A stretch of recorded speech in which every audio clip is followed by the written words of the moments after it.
Pag inutusan ka sa bahay, maghugas ng plato, dadabog-dabog ka. Sabihin nyo pa, mayana. Pag inutusan ka ganito, naiinis kayo to the point na nagagalit yung nanay ninyo. Pero pag inutusan kayo ng teacher, kara-kara. You are doing something para sa ibang tao because you want to be appreciated by others. But ang tanong ko, hindi ba tao yung parents ninyo? Ang napansin ko lang sa panahon ngayon, minsan, yung willingness ng isang tao, mas importante pa para sa iba kaysa mismo sa bahay nila.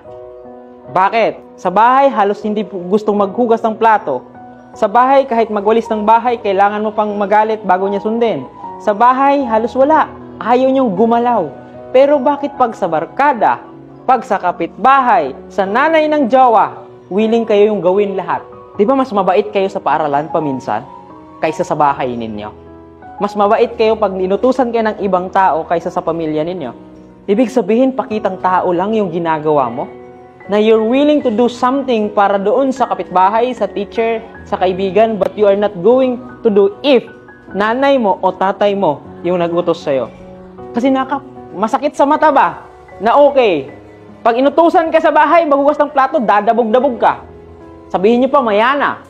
Pag inutusan ka ganito, naiinis kayo to the point na nagagalit yung nanay ninyo. Pero pag inutusan kayo ng teacher, kara-kara. Because you want to be, sabi ni ma'am kanina, to be appreciated. Di ba nakakasakit, nakakalungkot sa damdamin na you want to be appreciated by someone labas ng bahay ninyo, labas ng pamilya nyo, pero ayaw nyong gumawa ng mga bagay para i-appreciate ng parents ninyo. So sana patas. If gusto nyong ma-appreciate ng ibang tao, gawin nyo rin sa bahay ninyo. Kasi yung parents ninyo, tao rin po sila. May tinamaan ba dito? Na yun yung ginagawa.